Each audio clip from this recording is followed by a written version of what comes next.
እንደው እናንተ አታፍሩም? እንደው በቃ እናንተ ተረታ ያልቅ ብላችሁ ወንበዴ ገነት ገባ ትላላችሁ አታፍሩም ይሉን ነበር።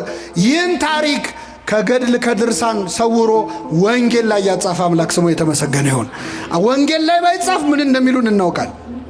እንዴት እስቲ አታፍሩም? አሁን አንድ ወንበዴ ገነት ገባ ስትሉ እኛ ልናፍር እንችላለን። እግዚአብሔር ግን አላፈረበትም፣ አስገባው። ከፈለገ በገንዘቡ የፈለገውን ማድረግ ይችላል አይችልም? በላይ ሰባሁን በጥርኝ ውሃ በትንሽ ውሃ ገነት ገባ ሲባል ደማቸው የሚፈላ ሰዎች እንዴት በትንሽ ውሃ ይላል? ውሃው በበርሜል መሆን ነበረበት። እግዚአብሔር በትንሹ ማዳን ይችላል አይችልም? በጥቂትም በብዙም ማዳን ለእግዚአብሔር አይቸግረውም ነው የሚለው እና አስገባው። ግን ገርሞናል መቼስ የእግዚአብሔር ምሕረት እኮ በጣም ይገርማል። ለእኛ አይምሮ እኮ ይከብዳል። እኛ ለራሳችን እንኳ ይቅርታ እናደርግም። እሱ የሚምረንን ያህል እሱ የሚተውልንን ያህል እኛን ተውም ለራሳችን። አንተ ራስን ይቅር ባትለው ራሱ እግዚአብሔር ይቅር ይላል፣ ይምርሃል። እና አንዳንዴ ምህረቱ ከሰው አይምሮ በላይ ሆነና አይ እዚህ ጋርማ ይበቃል እንላለን። እኛ እስከሆነ ልክ ስለሆነ ይቅር የምንለው እግዚአብሔርም እንደኛ እንዲሆን እንጠብቃለን። እሱ ግን እንደዛ አይደለም። እኛ ሰው ለመጥላት ሰበብ ነው የምንፈልገው፣ እግዚአብሔር ሰው ለመውደድ ሰበብ ነው የሚፈልገው። እኔ በምን ልቀየመው እያለ ነው እኛ መከራ የምናየው፣ እሱ ደግሞ በምን ልማረው ብሎ ነው መከራ የሚያየው።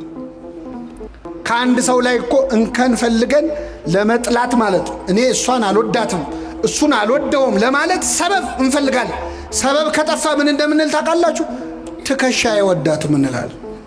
እኔ እገሌ ዝም ብሎ ውስጤ ይነግረኛል እንዲሁ አልወደውም እንለው ሰው አለ የለም? እግዚአብሔር በሉ እስኪ ዓለሙን እንዲሁ ወዷል። እንዴት ወዷል? እንዲሁ። እሱ እንዲሁ ወዶናል፣ እኛ እንዲሁ ምንጠላው ሰው አለ። እንዲሁ ሳያት ትከሻ ይነግረኝ የአይኑ ቀለም አያምረኝም ብለን ምንጠላው ሰው አለ። ምንጠላበት ሰበብ ቢጠፋ ማለት ነው አልተገኘማ። የሚገርመው ያለ ሰበብ የጠላነውን ሰው ትከሻ አይወደውም ያልነውን ሰው የሆነ ጥፋት ሲያጠፋ እኮ እኔ እኮ ቀድሜ ይታወቀኝ ነበር። ያንተ ትከሻ ነብይ ነው እንዴ?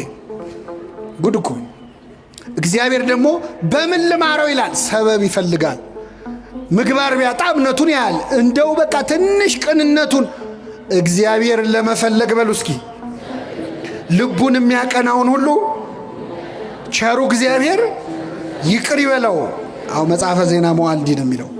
ቢያጣ ትንሽ እግዚአብሔርን የሚፈልግ ልብ እንዳለህ ካወቀ እሱን ሰበብ አድርጎ ይምርሃል።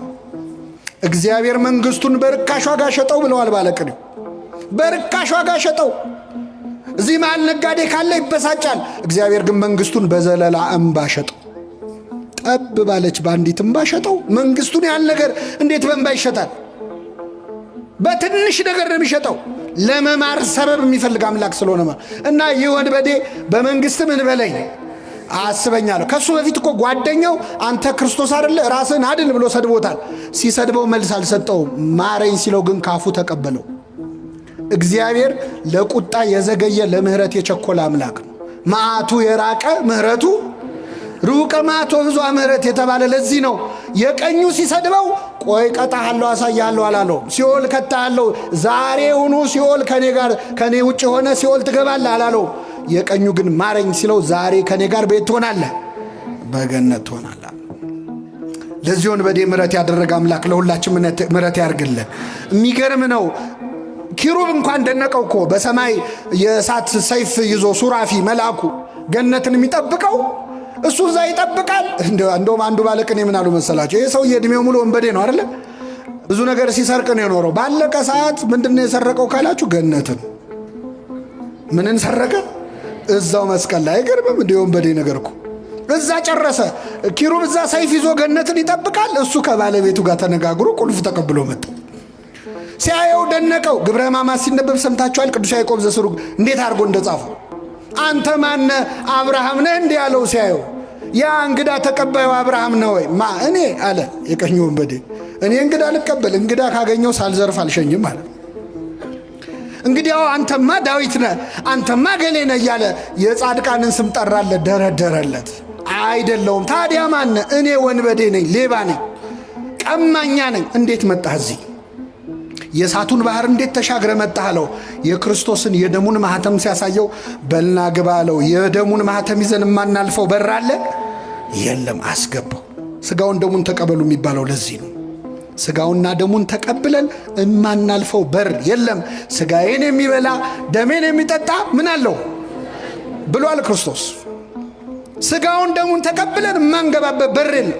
ገባ የወንበዴ እና አስደናቂ ምህረት ለዚህ ወንበዴ አደረገለት። ልመናውና መልሱ ግን የተለያየ ነው። ዛሬ ከኔ ጋር ቤት ትሆናለህ። እግዚአብሔር ጥቂት ሲለምኑት ብዙ የሚሰጥ አምላክ ነው። ሰሎሞን ጸሎት ጸለየ። ይገርማቸዋል። መጣና መቅደሱን ሰርቶ ተንበረከከ። ምን ብሎ ጸለየ መሰላችሁ? እንደው ጌታ ወይ ሌላ አይደለም ጥበብንና ማስተዋልን ስጠኝ አለ። ሲለው ምን አለ እግዚአብሔር? ሀብት አልለመንከኝም፣ ዝና አልለመንከኝም፣ ወይም ደግሞ ጠላቶቼን ድል የምነሳበት ኃይል ስጠኝ አላልክም። አንተ የለመንከው ጥበብና ማስተዋልን ስለሆነ ሀብቱንም ዝናውንም ድል መንሳቱንም ጨምሬ ሰጥቻለሁ። እግዚአብሔር ትንሽ ሲለምኑት ልመናው ደስ ካለው ያለመንከውን ይጨምርልሃል። ሌላ ልጨምርላችሁ። ሁለት ሰዎች ሊጸልዩ ወደ ቤተ መቅደስ መጡ። አንዱ ቀራጭ ነው፣ ኃጢአተኛ። ሁለተኛ ፈሪሳዊ ነው። ሁለቱም መጸለይ ጀመሩ።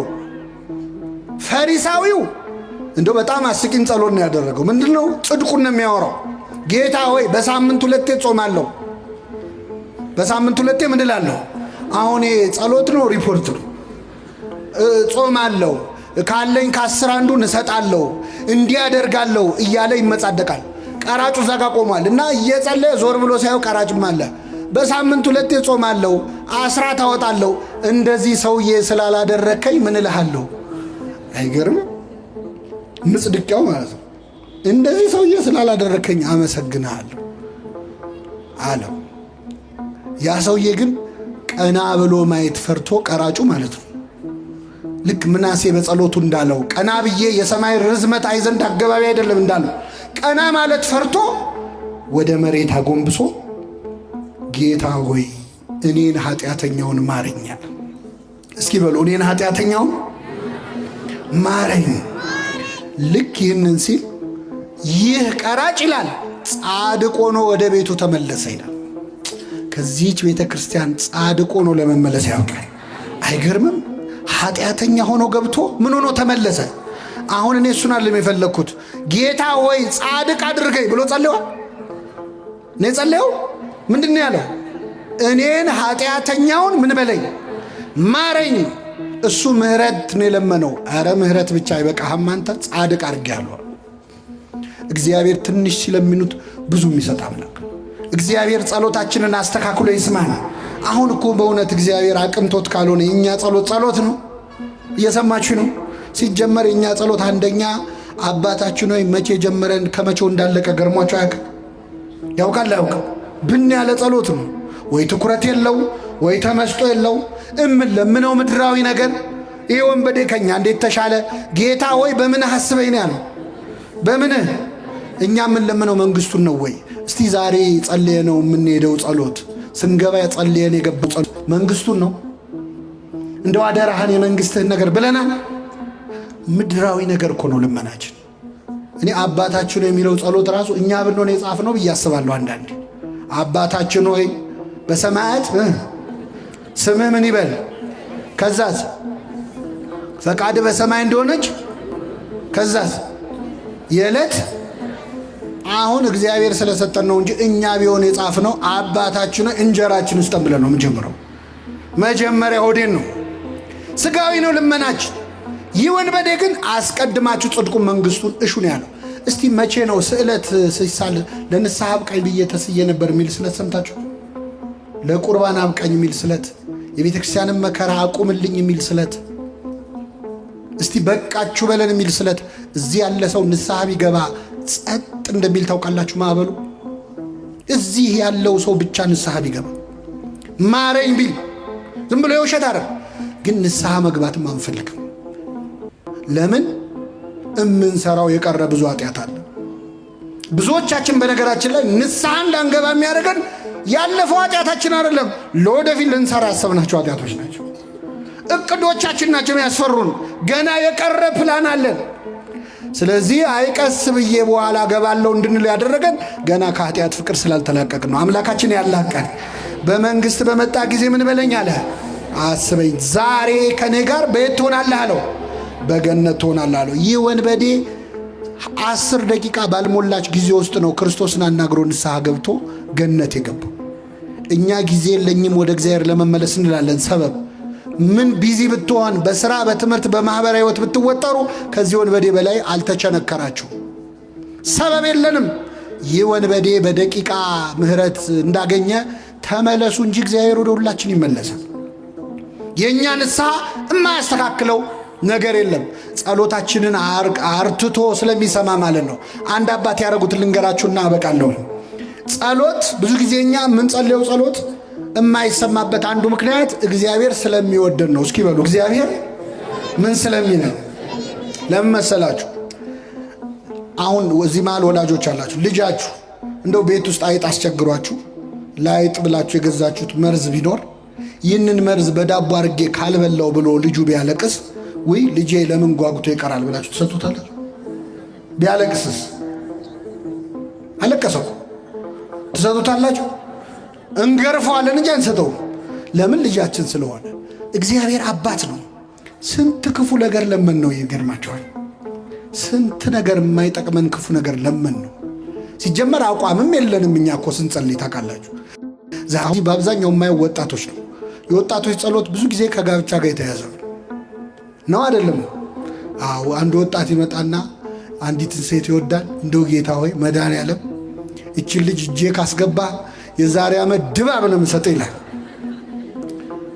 ተስሎ ሄዶ ሳምንት ሳይሞላ ይመጣና ጌታ ሆይ እችኛዋን ተዋትና እንዴ ማመልከቻ እንኳን እኮ ሽርዝ ድል ሲበዛው ሪጀክት ይደረጋል። እንኳን ጸሎት ማለት አቋም የለንም። ዛሬ የምንፈልገው ሌላ፣ ነገ የምንፈልገው ሌላ። ዝብርቅርቅ ያለ ጸሎት ነው የምንጸልየው፣ ግን ይሰማናል እግዚአብሔር። አይገርም? ጸሎቴን ያልከለከለ በሉ እስኪ እግዚአብሔር ይመስገን። ምን መሰላችሁ? ልትጸልዩ ስትመጡ ዝም በል ይላል እግዚአብሔር። ስንት ነገር ስታወራ ከቤት እዚህ እስክትደርስ እያማሽ መጥተህ ተሳድበ ክፉ ተናግረ መጥተህ አማትበህ ልትጸልይ ስትል በል ዝም በል በዚህ አፍማ እንዳጠራኝ ይላል። ጸሎቴን ያልከለከለ እግዚአብሔር ይመስገን ይሰማናል። የመላእክቱን ምስጋና በሰማበት የእኛን ይስማ። አይገርምም? መላእክትን በሰማበት ይሰማናል። የእነሱን መዝሙር በቅድስና የሚዘምሩትን በሰማበት የእኛን ይሰማል። ከኃጢአተኛ አፍ ምስጋና ለምኔ ነው አይልም። በአፋጥ ተወደስኩ፣ በኃጢአተኛ ሰው አፍ ተወደስኩ ብሎ አይቀየምም። ይሰማል፣ ያርማል። ጸሎቶቻችንን የሚጠቅሙንን ወስዶ የማይጠቅሙንን ይተውልናል። የለመነውን ሁሉ ስላልሰማን ስሙ የተመሰገነ ይሁን። የለመነውን ሁሉ ቢሰጠን ገደል እንገባ ነበር። እምንለምነውን እንደማናውቅ ያውቃል። ይህ ወንበዴ ግን ብዙ እርማት የማያስፈልገው ጸሎት ጸለየ። በመንግስት በመጣ ጊዜ ምን በለኝ አለ። አየለም ጊዜዋን ብቻ አስተካከላት እግዚአብሔር። ጊዜዋን በመንግስት እስክመጣስ አላስጠብቅህም፣ መቼ ከኔ ጋር ትሆናለህ? አዎ። በዚህ በጣና ገዳማት አንድ ዋሻ ላይ ይጸልዩ የነበሩ አንድ ባህታዊ አሉ። ከኔ ጋር ናችሁ? እግዚአብሔር ከሁላችን ጋር ይሁን። እና እኚህ ባህታዊ እንግዲህ ባህታዊ ማለት ለምሳሌ እዚህ ከኔ ጀርባ አበው መነኮሳት ታያላችሁ። መነኮሳት አሉ።